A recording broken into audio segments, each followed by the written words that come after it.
నూతన గీతమునే పాడేదా మనోహరుడా యేసయ్యా. నీవు చూపిన ప్రేమను నే మరువను, ఏ స్థితిలో నైనను. సమర్పణతో సేవించెదను నిన్నే,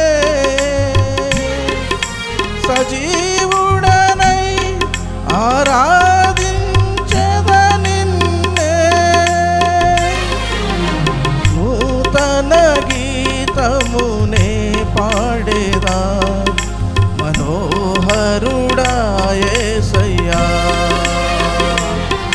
నీవు చూపిన ప్రేమను నే మరువను, ఏ స్థితిలో నైనను.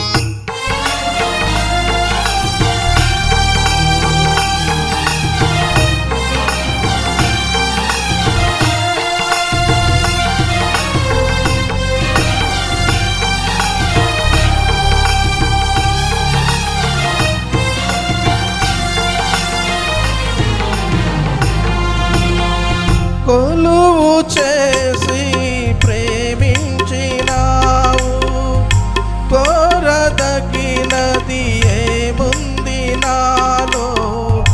స్వార్థమెరుగని సాత్వికుడా, నీకు సాటెవ్వరు.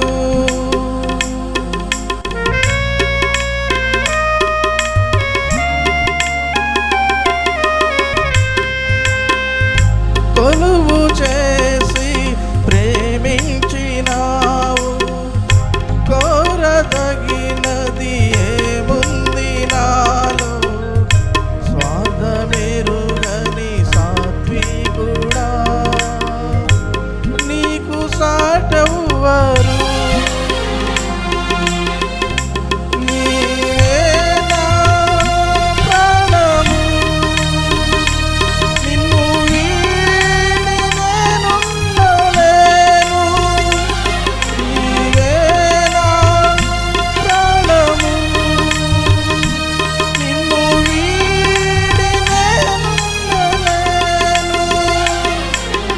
నూతన గీతమునే పాడేదా మనోహరుడా యేసయ్యా.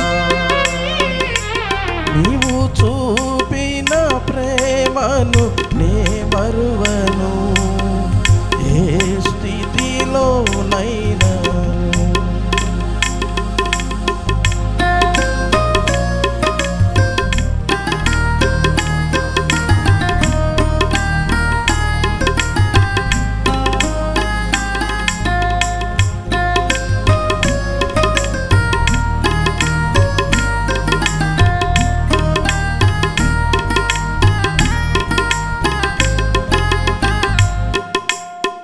కడలి తీరము కనబడని వేళ, కడలి కెరటాలు వేధించు వేళ, కరుణమూర్తిగా దిగి వచ్చిన నీకు సాటెవ్వరు.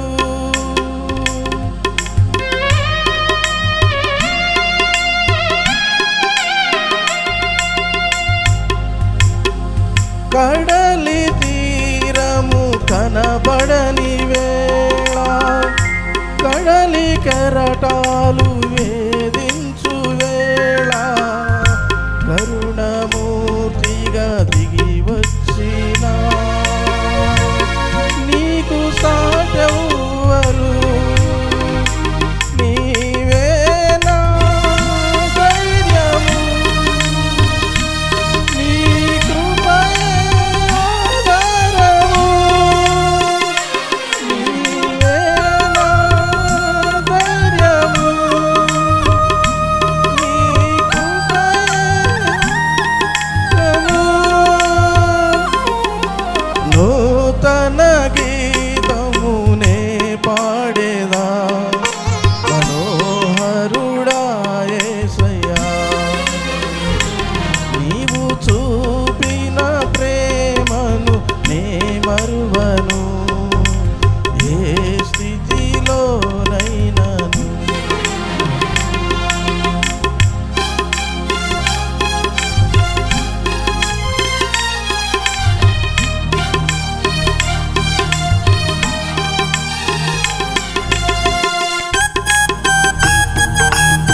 నూతన గీతమునే పాడేదా మనోహరుడా యేసయ్యా. నీవు చూపిన ప్రేమను నే మరువను ఏ స్థితిలోనైనను. సమర్పణతో సేవించెదను నిన్నే, సజీవుడనై ఆరాధించెదను నిన్నే. సమర్పణతో సేవించెదను నిన్నే, సజీవుడనై ఆరాధించెదను నిన్నే. నూతన గీతమునే పాడేదా మనోహరుడా యేసయ్యా. నీవు చూపిన ప్రేమను నే మరువను ఏ స్థితిలోనైనా.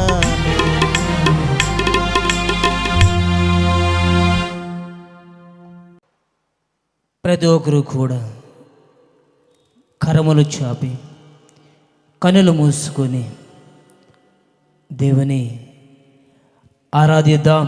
అందరూ కూడా పరిశుద్ధుడు గనక ఆ మహా గొప్ప దేవుని ప్రతి ఒక్కరూ హృదయపూర్వకముగా స్తుతిద్దాం. పరలోకములో నిత్యం పరిశుద్ధుడు పరిశుద్ధుడు అని కోట్లాది దేవదూతల చేత కొనియాడబడుచున్న దేవ, నీకే స్తోత్రం స్తోత్రం స్తోత్రములు స్తోత్రములు స్తోత్రములు స్తోత్రం స్తోత్రం. నా కన్నుల కన్నీరు తుడచిన యేసయ్యకే ఆరాధన ఆరాధన. నా కన్నుల కన్నీరు తుడచిన యేసయ్యకే ఆరాధన ఆరాధన ఆరాధన ఆరాధన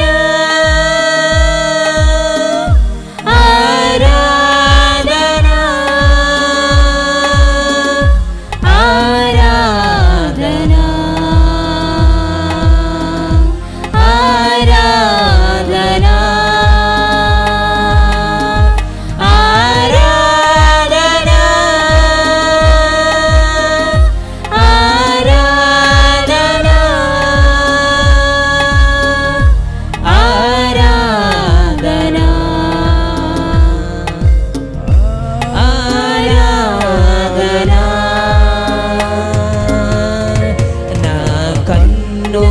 కన్నీరు తుడచిన యేసయ్యకే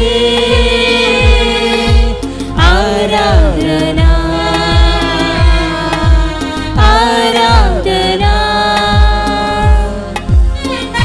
అందరూ కూడా దేవుని హృదయపూర్వకంగా ఆరాధిద్దాం. ప్రతి ఒక్కరు అందరూ కూడా తన హృదయం వాడుతాం.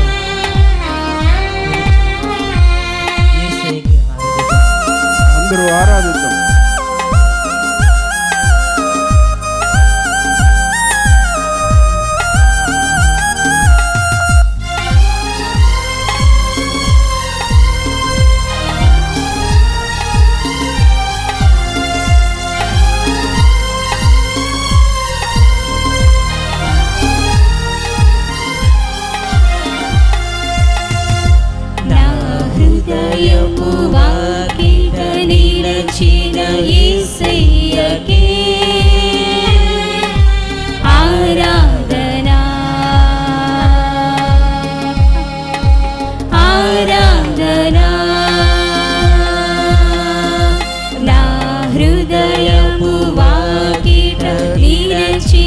యేసయ్యకే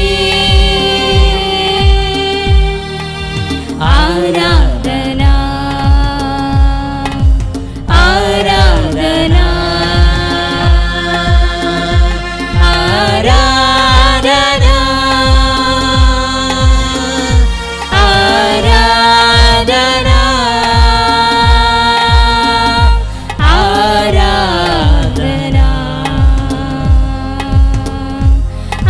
ఆరాధన ఆరాధన ఆరాధన ఆరాధన ఆరాధన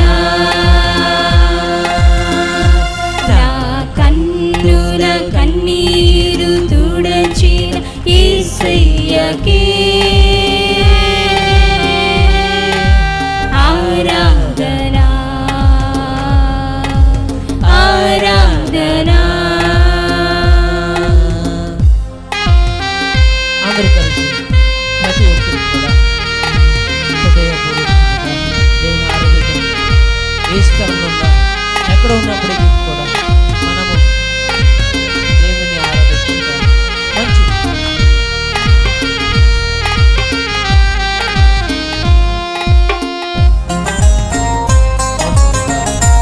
నీ రక్తముతో నన్ను కడిగిన దేవా, నీకు వందనాలు.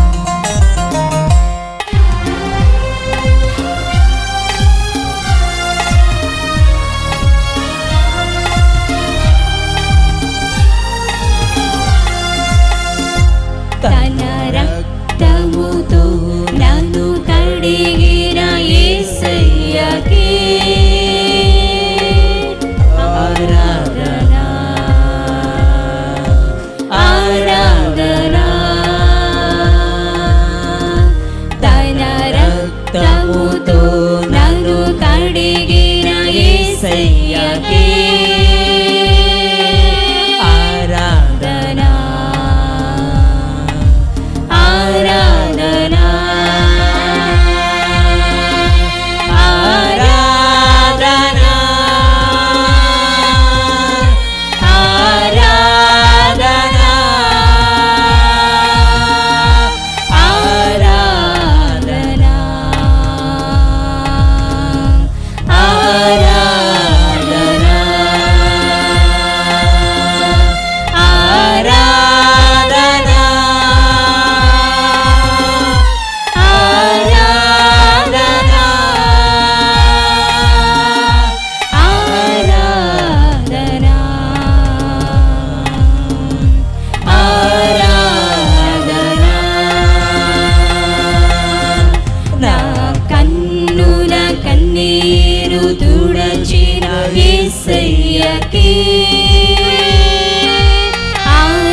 యేసయ్యకే ఆరాధనా ఆరాధనా. దేవునికి స్తోత్రం.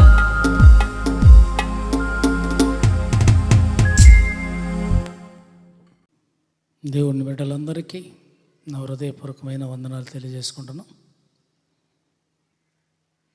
మరొక వాక్యాన్ని మనము ఈరోజు ఆలకిద్దాం. ఆయన మరి ఒక ఉపమానం వారితో చెప్పెను. పరలోక రాజ్యము ఒక స్త్రీని తీసుకుని పిండి అంతయు పులిసి పొంగు వరకు 3 కుంచుముల పిండిలో దాన్ని దాచిపెట్టిని పుల్లని పిండిని పోలి ఉన్నది. ఈ వాక్యాన్ని ఆలకించి నువ్వు ఒకసారి చదివి చూచినట్లయితే ఒక స్త్రీ కనిపిస్తుంది. ఉపమానం అంటాడు, ఉపమాన భావం అంటాడు. ఒక స్త్రీ కనిపిస్తుంది, పిండి కనిపిస్తుంది, పరలోక రాజ్యం అంటాడు. 3 కొంచాలు కనిపిస్తున్నాయి, పిండిలో కొలత ఉందండి. ఈ 3 విషయాల గురించి ఈరోజు ఈ భావం ఏంటి, దీంట్లో ఉన్న అనుభవం ఏమిటి మనం నేర్చుకుందాం. ఒక స్త్రీ అంటే ఎవరు? ప్రపంచంలో యేసు ప్రభు సంఘాలు ఎన్నున్నా, ఎన్ని డినామినేషన్స్ ఉన్నా అన్నిటినీ కలుపుతున్నాడు. ఇక్కడ కలిపి ఉపమాన భావం చెబుతున్నాడు. ఒక స్త్రీ అంటున్నాడు. ఈ సంఘాలన్నీ కలిసి క్రీస్తు అవయవాలై ఉన్నాయి, అయినా శిరస్సు కాలేం మనం. ఒక స్త్రీ 3 కుంచముల పిండి అంట తీసుకుందట. పిండి అనగా పవిత్రతకు సూచన, పిండి అనగా విరిగి నలిగిన మనసుకు సూచన, పిండి అనగా క్రొత్తదానికి సూచన, క్రొత్తదనానికి సూచన. ఆ పిండి ఎంతవరకు ఉండాలి, ఆ పిండి ఎలాంటి పిండిగా ఉండాలి, ఇక్కడ వివరాలు రాశాడు. ఈ 3 సబ్జెక్టుల గురించి మనం ఈరోజు నేర్చుకుందాం. స్త్రీ అంటే సంఘం. ఈ సంఘం తీసుకోవలసిన జాగ్రత్తలు ఏంటి? ఈ సంఘం దేవుని ఎదుట ఎలా ఉండాలి? ఈ సంఘం దేవునికి ఎలాంటి సన్నిహితంగా ఉండాలి? సంఘము దేవుణ్ణి ఎలాగూ మహింపరచాలి మనం నేర్చుకోవాలి. దేవుడు మహిమాన్వితుడు, కరెక్టే, కాదంటలేదు. కానీ మనము దేవుణ్ణి మహింపరచాలి.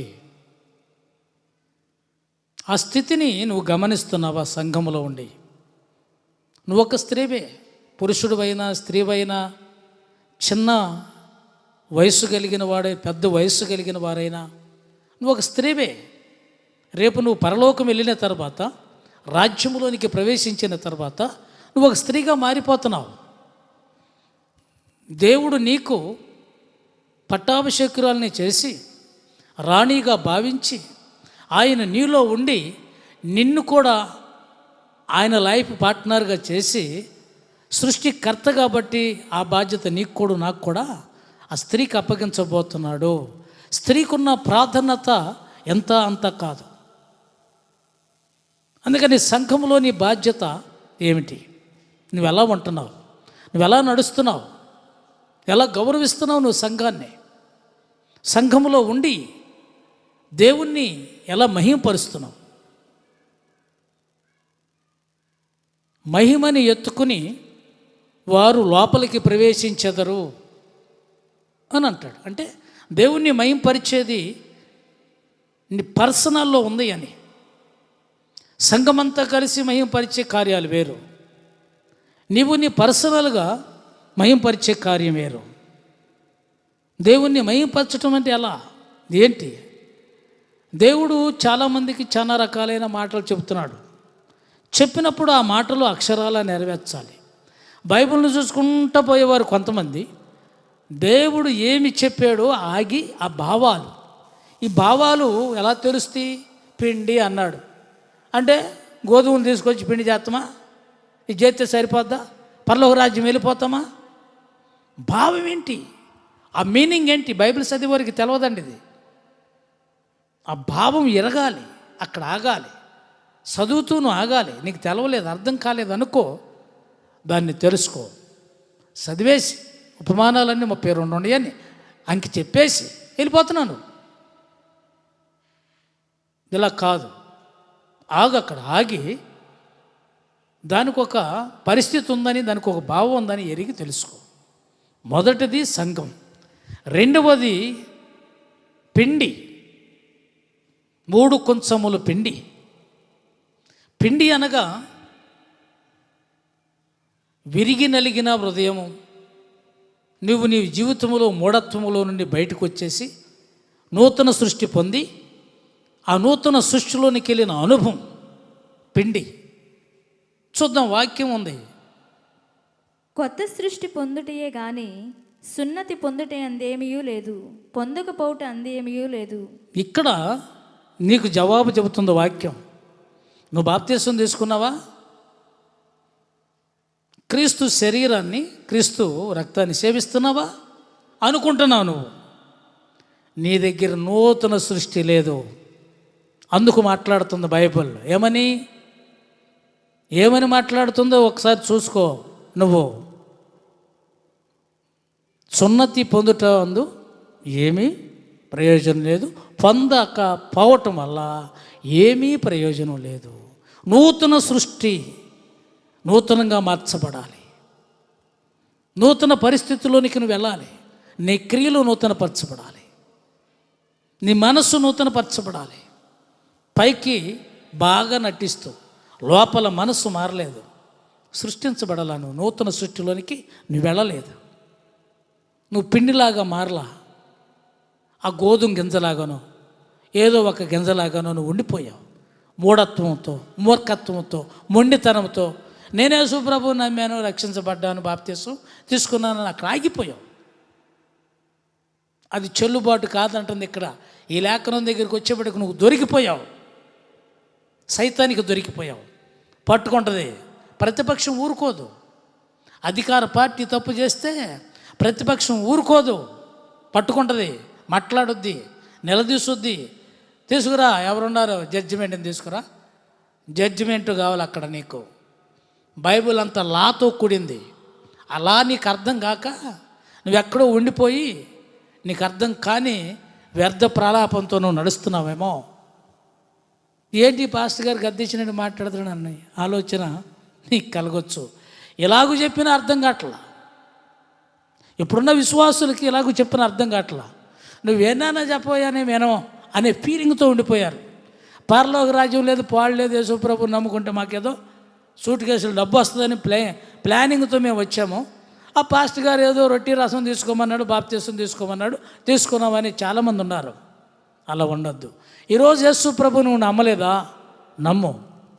ఈరోజు యేసుప్రభు దగ్గరికి వచ్చి నువ్వు నూతన సృష్టి పొందలేదా? పొందు. నేను చెబుతలేదు, బైబిల్ చెబుతుంది. ఇక్కడ బైబిల్ చెప్పే మాట ప్రతి ఒక్కరూ ఆలకించాల్సిందే. ఎవరు ఆలకించుకోకుండా ఉండా వాళ్ళకి పనిష్మెంట్ జరుగుద్ది.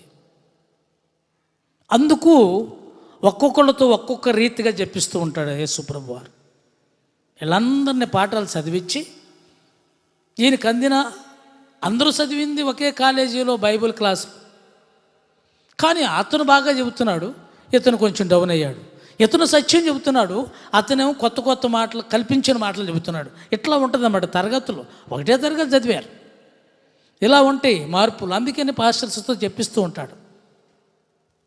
బైబిల్ గ్రంథం ఒక్కడితో రాయించేవాడు యేసుప్రభు వారు. ఎంతమందితో రాయించాడో తెలుసా? చాలామందితో రాయించాడు. అంతమంది అవసరమా? దేవుడికి తెలుసు అవసరం. అందుకని మీ పాస్టర్ గారు చెప్పిందే యాదవాకని అబద్ధం చెప్పినా మోసపోయి నువ్వు నమ్ముతున్నావా? లేదంటే నేను చెప్పిందే కరెక్ట్ అని నువ్వు మోసపోతున్నావా? అట్లా చేయబాక. బైబిల్ చూడు. నువ్వు బైబిల్ గ్రంథం ఈ జీవితం. నూతన సృష్టి పొందటమే. నీ మాట మారాలి, నీ హృదయం మారాలి, నీ మనస్సు మారాలి, నీ ప్రవర్తన మారాలి, నీ క్రియలు మారాలి. అప్పుడు తీర్పు నీ దగ్గరికి రాదు, శాపం నీ దగ్గర నుండి తొలగిపోద్ది, పొందవలసింది పొందుతాడు. ఏమీ లేదు, పనిపిల్ల పరిగేరుకుంటుంది. బోయాజు చూశాడు, అంతకుముందు ప్రవర్తన చూశాడంట, ఇప్పటి ప్రవర్తన చూశాడంట. ఇప్పటి ప్రవర్తన మునపటి ప్రవర్తన మించిపోయి మంచి ప్రవర్తనతో ఉందట. అందుకు ఆమెనే ఇష్టపడ్డాడు, రాణ్యం చేసేసాడు. నూతన సృష్టిలో ఉన్న శక్తి నువ్వు పొందుకోవాలనుంటే నిజంగా నూతన సృష్టిలోనికి రా. పొందుకోవాలని ఆశపడ్డాడు, వచ్చాడా నికోదేవు? పొందుకోవాలని ఆశపడి వచ్చాడా? ఆలోచన చేయాలి. అందుకనే మనం ఈరోజు నేర్చుకుంటున్న ప్రతి ఒక్కటి నేర్చుకోవాలి. మత్తయి రాసిన సువార్తలో మాట ఒకటి ఉంది, చదువుదాం. మంచి నేలను విత్తబడిన వాడు వాక్యమును విని గ్రహించువాడు. అట్టివారు సఫలులై ఒకడు 100 ఒకడు 60 ఒకడు 30 ఫలించినను. చూసారా, ఇక్కడ బైబిల్ మనకు ఆలోచన చెబుతుంది. నువ్వు నమ్మావు, బాప్తిస్వం తీసుకున్నావు, నువ్వు వాక్యాన్ని ఇష్టపడుతున్నావు, సఫలం అయిపోయావు, నువ్వు పాస్ అయ్యావు. పో, పాస్ అయిన వారి బ్యాచ్ని మళ్ళీ ఇక్కడ 3 రకాలుగా విభజిస్తున్నాడు. దీని భావం ఏంటి? ఒకడు 100 సారవంతమైన జీవితం, దేవుణ్ణి గణపరచటం, దేవుణ్ణి మహింపరచటం, దేవుణ్ణి కొనియాడటం, దేవుణ్ణి స్తుతించటం, పరలోకములో దేవదూతలు చేయలేనివి అవసరమైతే మనం చేస్తున్నాం. సారవంతమైన జీవితం 100. ఇక దీన్ని మించిన సంఖ్య లేదు, అంకె లేదు.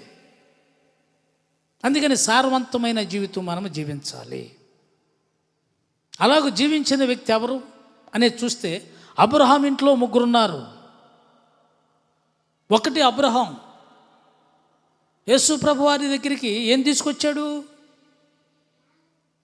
యేసు ప్రభు వారింటికి, యేసు ప్రభు వారి దగ్గరికి ఏం తీసుకొచ్చాడు? ఆలోచన చేయాలి. శారాయి పిండిని తీసుకొచ్చింది, 3 కొంచెముల పిండిని, 3 మాణిక్యలు పిండిని రొట్టెలుగా మార్చి ఆయన దగ్గరికి తీసుకొచ్చింది. ఒక ఆయన మాంసాన్ని త్వరగా చిదపచ్చి తీసుకొచ్చాడు. మరొక ఆయన 100 ఫలించిన ఆయన ఏం తీసుకొచ్చాడు? వెన్నను నెయ్యను.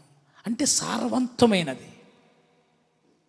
మాంసం 2 రోజుల్లో పాడైపోద్ది, నెయ్యి అలాగే స్టాక్ ఉండిపోద్ది, పిండి కొద్ది రోజుల్లో పాడైపోద్ది. చూసారా, ఇక్కడ పాడవకోకుండా ఉన్న దాన్ని తీసుకొచ్చాడు. మాటను బట్టి కరిగి సారవంతంగా మారిపోయేదాన్ని తీసుకొచ్చాడు. తీసుకొచ్చిన వస్తువుని నువ్వు అబ్జర్వేషన్ చేయి, తీసుకొచ్చిన వస్తువుల్ని నువ్వు పరిశీలన చేయి. ఒకడు 100 అబ్రహాము ఓకే రైట్, ఇతను దేవుడు, ఇతను మనం నమ్మాలి, ఇతను చెప్పిందే మనం చేయాలని ఉద్దేశించాడు. అయ్యా నువ్వు దేవుడు అయ్యా, నాకు అర్థమైపోయింది అనుకున్నాడు. సారవంతమైంది ఆయన తీసుకొచ్చాడు. వెన్న నెయ్య, ఎండకి కరిగిపోయేది, మనసు కరిగిపోయే మనసు అన్నమాట. ఆయన మనసు అక్కడ కనిపిస్తుంది. అదే చారాయి 60 రోట్లు వేసి ఆ మూఢత్వాన్ని, ఆ మొండత్వాన్ని, చారాయికి ఒక బిరుదు ఉంది. గలగల గలగల గలగలగల డబ్బాలో వేసిన రాళ్ళు గులకరాళ్ళలాగా కొట్టుకులాడిపోయే మైండ్ అనమాట చారాయిది. అటువంటి వ్యక్తిని దంచి దంచి అన్నట్లుగా మార్చి మార్చి మార్చి మార్చి 60 వచ్చేప్పటికి ఆమె చాలా వరకు గొప్ప అయిపోయింది. 60 వచ్చింది. ఆమె పవిత్రురాలై 60 శక్తిని పొందుకుంది. పనివాడు ఎలియాజరు, అబ్రహాం ఇంట్లో పనివాడు నమ్మకస్తుడు ఎలియాజరు, వెలబెట్టి కొన్నవాడు. అతను మాంసాన్ని సిద్ధపరిచాడంట. స్వార్థం ఉంది, కానీ దేవుడంటే చాలా ఇష్టం. స్వార్థం ఉంది, కానీ పనివాడు పనికి పాత్రుడు అన్నట్లుగానే ఆ కూలి మైండ్ని విడిచిపెట్టలేని పరిస్థితి. ఇతను కూడా 30 వాడయ్యాడు. నీవు సంఘములో లేక నీ పర్సనల్ లైఫ్లో దేవుడి ఎదుట 30 60 100 ఫలములో ఉన్నావా? నువ్వు ఆలోచించాయి. సారవంతమైన జీవితం దేవునికి నిజంగా ఆయన ఎదుట నువ్వు జీవిస్తున్నావా? ఆలోచించి. వాక్యం చదివేస్తున్నాం, వినేస్తున్నాం, కానీ దీన్ని నువ్వు అమలు చేయలేకపోతున్నావు. ప్రాక్టికల్ లైఫ్ లేదు. ప్రాక్టికల్ లైఫ్లోకి రావాలంటే దైవ స్వరూపులోకి రావాలి. ప్రాక్టికల్ లైఫ్ ఎలా ఉంటుందో చూపిస్తాం, దేవునితో నడిచే అనుభవం ఎలా ఉంటుందో చూపిస్తాం, దేవుడితో మాట్లాడే అనుభవం ఎలా ఉంటుందో చూపిస్తాం. నీకు ఈ భూలోకములు ఏమి కావాలి, దానికి ఏం కావాలో గైడించి ఆ గైడ్ ద్వారా నిన్ను దేవుడి దగ్గరికి నడిపించి దేవుడిని నీకు చూపిస్తాం. అలాంటి శక్తివంతమైన అనుభవాలు దేవుడు సఫలులైన వారికి ఇస్తాడు.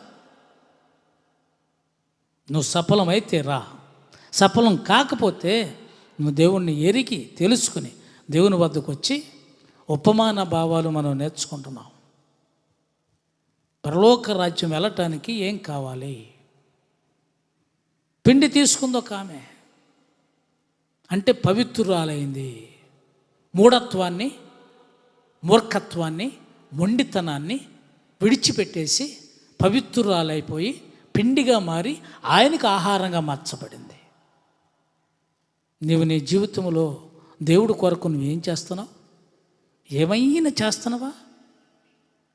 నువ్వేదో ఈరోజు ఇప్పుడు కరోనా వచ్చింది, అసలు ప్రార్థనలు కూడా లేవు, ఏమి హ్యాపీ లైఫ్, ఈ లైఫ్కి తిరిగే లేదని ఎంజాయ్మెంట్లోకి వెళ్ళిపోయి యేసు ప్రభు లేడు అసలు, ఉంటే కరోనా తగ్గించేవాడని ఫీల్లో ఉన్నావా? జాగ్రత్త, నువ్వు తెలుసుకోవాలనే కరోనా. అది నిన్నేం చేస్తుంది? నిన్నేం చేయలేదు యేసు ప్రభు నీతో ఉంటే. అందుకని ప్రతి ఒక్కరూ ఎరిగి తెలుసుకోవాలని ఈయన ప్రగాఢ విశ్వాసం. మరొక వాక్యాన్ని చదువుకుందాం. అబ్రహాము గుడారంలోనున్న సారా యొద్దకు త్వరగా వెళ్ళి, నీవు త్వరపడి 3 మానికల మెత్తని పిండిని తెచ్చి పిసికి రొట్టెలు చేయమని చెప్పాను. ఏం తీసుకుందేమా? 3 కొంచెముల పిండిని తీసుకుంది, 3 మానికల పిండి తీసుకుంది. శారాయి చరిత్ర మనకు చెబుతున్నాడు. శారాయి అంత కష్టపడింది, దేవుణ్ణి ఎరిగి ఉండటానికి అంత కష్టపడింది. నీ జీవితంలో దేవుడి కోసం నువ్వు ఆయనకి ఇష్టురాలుగా మారటం కోసం ఎంత కష్టపడుతున్నావు? ప్రయాసపడుతున్నావా? ప్రతిఫలం పొందుకుంటున్నావా? నీకు అర్థం కావట్లేదా? అర్థం కాకపోతే రా, మా ఫోన్ నెంబర్కి ఫోన్ చేయి. ఫోన్ నెంబర్కి ఫోన్ చేయండి. అర్థం కాని వారు ఎవరైనా ఉంటే. మనము యేసు ప్రభువుని వెంబడిస్తున్నాం, పరలోక రాజ్యం వెళ్ళాలి. పరలోక రాజ్యము పిండిని పోలి ఉందంటారు, పిండిని పోలి ఉందని అంటాడు. 3 కొంచెములు పిండిని పోలి ఉన్నది అని అంటాడు. అది ఏ పిండి? ఎలా ఉంటే పిండే, అందరూ పిండే, పిండి ఒకే రకంగా కనపడుద్ది. కానీ ఈ పిండిలో 2 రకాలు ఉన్నాయి. ఆ 2 రకాల్లో ఏ రకం నువ్వు? మనం ఒకసారి ఆలోచన చేసి నేర్చుకోవాలి. ఆలోచన చేసి నేర్చుకోవాలి. వాక్యాన్ని ఇప్పుడు మనం చదువుకుందాం. ఆ వాక్యం చదువుకుని,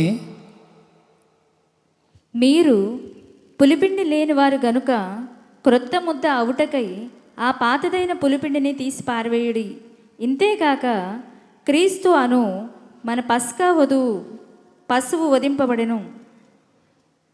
పాతవి ప్రతి ఒక్కటి కూడా తీసి పారవేయి అంటుంది బైబిల్. క్రొత్త ముద్దయ్యావు నువ్వు క్రొత్త ముద్దయ్యావు. నూతనమైన జన్మ ఇది, నూతనమైన అనుభవం ఇది. క్రొత్త ముద్దయ్యావు, క్రొత్త ముద్ద అయి ఉన్నావు. కాబట్టి ఆ పాతది వస్తుందంట మళ్ళీ నీ దగ్గరికి. పాత మనసు, పాత పాపం, పాత క్రియలు, పాత అనుభవం, పాత స్నేహితులు, వీళ్ళందరూ వస్తారు నిన్ను మళ్ళీ అట్లా ఆక్కుపోతానికి. నువ్వు క్రొత్త ముద్దగా ఉండి పాతదైపోతావంట. బైబిల్ చెబుతుంది, నేను కాదండి. అలాగూ కాకోకుండా నువ్వు స్థిరుడుగా బలవంతుడుగా ఉండాలంటే నువ్వేం చేయాలి? క్రొత్త ముద్దై ఉండి దానిని దేవుని దగ్గర మనం కాపాడుకుంటూ ఆ నూతనమైన పదార్థాన్నంట మనము చాలా జాగ్రత్తగా కాపాడుకోవాలంట. దేనివల్ల కాపాడుకోవాలి? తిమోతికి రాస్తున్నాడు ఒక మాట. తిమోతి పత్రికలో మనకి ఆ మాట రాయబడి ఉంటుంది. చూద్దాం. తిమోతి పత్రికలో ఆ మాటను కూడా మనం చూసుకుని ఈ వాక్యాన్ని మనము ముగించుకోగలము. చూద్దాం. తిమోతికి రాసిన 2వ పత్రిక 1వ అధ్యాయము 14వ వాక్యములో ఆ మాటను చూద్దాం. నీకు అప్పగింపబడిన ఆ మంచి పదార్థమును మనలో నివసించు పరిశుద్ధాత్మ వలన కాపాడుము. ఎవరి వల్ల కాపాడుకోవాలి? పరిశుద్ధాత్మ వలన. నీ వల్ల కాదు, పాస్టర్ గారి వల్ల కాదు, నా వల్ల కాదు. నీలో ఒక పదార్థం ఉంచాడంట, అదే పిండి. అంటే ఈ పదార్థాన్ని పరిశుద్ధాత్మ వలన అంటే నీకు పరిశుద్ధాత్మకి కనెక్షన్ ఉండాలండి. నీకు బైబిల్ చదువుకోవటం కనెక్షన్ కాదు, నీకు పాస్టర్ గారికి చాలా స్నేహం కాదు, నీకు సీనియర్ విశ్వాసులకి చాలా సన్నిహితం కాదు. పరిశుద్ధాత్మకి నీకు ఆ పదార్థాన్ని, ఆ మంచి పదార్థాన్ని నువ్వు కాపాడుకోవాలి అంటే పరిశుద్ధాత్మతో ప్రతిరోజు మాట్లాడాలి. ప్రతిరోజు మాట్లాడాలి. మా గురువుగారు అంటూ ఉండేవాడు, 24 గంటల్లో ఏదో ఒక సమయంలో పరిశుద్ధాత్మ మనల్ని తాకాలి, మనతో మాట్లాడాలి. ఆ అనుభవంలోకి వెళ్ళండి అయ్యా అనేవాడు మహానుభావుడు. ఆయనకి నా వందనాలు తెలియజేసుకున్నాను.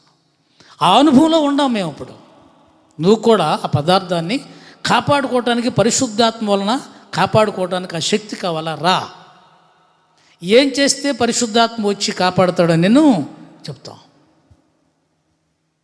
ప్రైజ్ లార్డ్, హల్లెలూయా. చూసారా, వాక్యం అన్ని వివరాలు చెప్పొద్దు, మనకి చెప్పని వివరం లేదు. వివరణ నీకు అర్థం కాకపోతే అర్థం చెప్పు వారిని పంపిస్తాడు. కొర్నేలుకి అర్థం కాలా, దూతొచ్చి మాట్లాడింది, అయినా నాకు అర్థం కావట్లేదయ్యా అన్నాడు, పంపించాడు.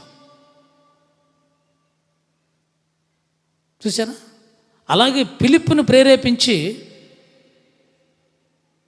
ధనాగారంలో పనిచేస్తున్న నపుంసకుడు వద్దకి ప్రేరేపించి పంపించాడు. ఆయనకు వాక్యం చదువుతున్నాడు, అర్థం కావట్లా, అర్థం చెప్పాలి. ఇలాగ అర్థం చెప్పేవారు ఉన్నారు. లేరు అని కొట్టేయద్దు, లేరు అని ముడుచుకుని కూర్చోవద్దు. నువ్వు క్రీస్తుతో ప్రయాణం చేస్తాం ప్రారంభించిన తర్వాత పరిశుద్ధాత్మ సహాయం నీకు కావాలి.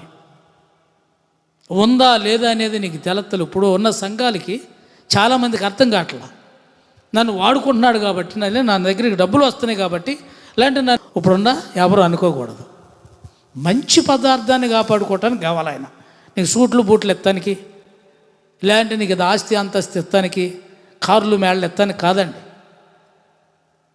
మంచి పదార్థం నీలో ఉంది, దాన్ని కాపాడుకోవాలి. నీ వల్ల కాదు, నా వల్ల కాదు, పాస్టర్ వల్ల కాదు. అవుదా? నువ్వు నేను ఆత్మను రక్షించుకోగలమా? ఆయన కావాలి. ఆయన నీతో కనెక్షన్, ఆ కనెక్ట్ అయి ఉండాలి.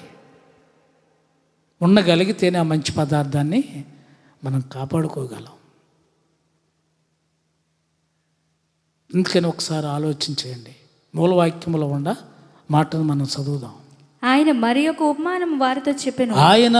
ఒక ఉపమానము వారితో చెప్పెను. పరలోక రాజ్యము ఒక స్త్రీని తీసుకొని పిండి అంతయు పులిసి పొంగు వరకు 3 గుంచెముల పిండిలో దాన్ని దాచిపెట్టిన పుల్లని పిండిని పోలి ఉన్నది. పరలోక రాజ్యము పుల్లని పిండిని పోలి ఉన్నది అంటే నూతన సృష్టిని, నూతన అనుభవాన్ని పోలి ఉన్నది పరలోక రాజ్యం.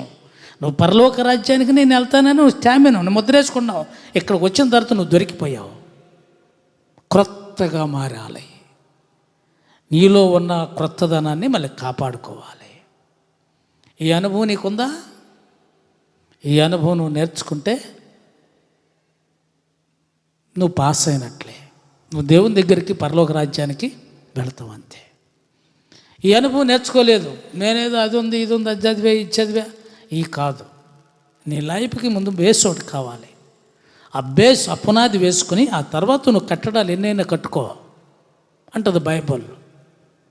మనం అలా నేర్చుకోకుండా ఉన్నంత కాలం మంచి పదార్థం మనలో ఉన్నది వెళ్ళిపోద్ది. మంచి పదార్థం అంటే ఏంటో తెలుసా? ఆత్మ మనలోకి వచ్చి మన శరీరాన్ని మన రక్త మాంసాలు మార్చి ఒక్క క్షణంలోనే రెప్పపాటులోనే తీసుకెళ్ళి పరలోకంలో ఆయన ముందు నిలబెట్టేది మంచి పదార్థం అంటే. ఆ మంచి పదార్థము నీలో ఉంది అంటది బైబిల్. అది శిష్యుడికి బోధిస్తున్నాడు గురువుగారు. పాలు చెబుతున్నాడు తిమోతికి, నీలో ఉన్న మంచి పదార్థాన్ని కాపాడుకున్నటకు పరిశుద్ధ ఆత్మ దగ్గరికి వెళ్ళాలి. ఇప్పుడు పరిశుద్ధాత్మ నడిపింపులో మనమంతా ఆ మంచి పదార్థాన్ని మనం కాపాడుకోవాలి. ఇప్పుడు అంత లగ్జరీ లైఫ్ అయిపోయింది. మంచి పదార్థాన్ని కాపాడుకునే శక్తి ఏది? అసలు శక్తి ఏదండి? మంచి పదార్థాన్ని కాపాడుకోవాలంటే పరిశుద్ధాత్మకు అనుకూలంగా మనం ఉండాలి. పరిశుద్ధాత్మ చిత్తాన్ని నెరవేర్చాలి. ప్రభా అని పిలుస్తున్నాం. పిలుసువారు పరలోక రాజ్యము చాలరు. చిత్తాన్ని నెరవేర్చాలి. పరిశుద్ధాత్మతో నువ్వు కనెక్ట్ పెట్టుకుంటే ఆయన చిత్తమేంటో చెబుతాడు. ఎలా ఉంటే వస్తాడో చెబుతాడు, ఎలా ఉంటే మాట్లాడుతాడో చెబుతాడు. బైబిల్ చదివితే నీతో మాట్లాడు. చాలామంది మాట్లాడు దేవుడు అక్కర్లేదు, మాట్లాడేవాడి దగ్గరికి వెళ్ళొద్దు మోసము అని చెప్పేసి అని అన్నాడు. వీడికి అర్థం కాలేదని. అందుకని వీటన్నిటిని గమనించి ఆ మంచి పదార్థాలని మనము కాపాడుకోటకు పరిశుద్ధాత్మను ఆహ్వానించి మంచి పదార్థము ద్వారా రెప్పపాటులో ఆయన రాజ్యానికి చేరదాం. రాజ్య వారసులుగా ముద్రించబడే శక్తిని మనం పొందుకుందాం. అలాగ ప్రయత్నం చేయండి. ఆ అనుభవం లేకపోతే నేర్చుకోండి. ఆ అనుభవం కోసం ప్రార్థన చేయండి. పరిశుద్ధాత్మను నిన్ను ప్రేరేపిస్తాడు, నీకు ఆలోచన పుట్టిస్తాడు, లేక ఒక వ్యక్తిని నీకు జతపరుస్తాడు. ఆయన ద్వారా నీకు నేర్పిస్తాడు, ఆ పాస్టర్ గారి ద్వారా నేర్పిస్తాడు, లేక ఒక సంఘంలోకి నడిపిస్తాడు. ఆ సంఘములో ఉన్న ఆ అనుభూతిని నీకు నేర్పిస్తూ ఉంటాడు. అప్పుడు నువ్వు మంచి పదార్థాన్ని కాపాడుకునే వ్యక్తి వలె, భక్తురాలు వలె, భక్తుడు వలె అవుతాం. మనమందరం అలా చేసుకుంటా పరలోక రాజ్యాన్ని మిస్ అవ్వకోకుండా నడుద్దాం. ఈ కొద్ది మాటలు దేవుడు ఆశీర్వదించును గాక.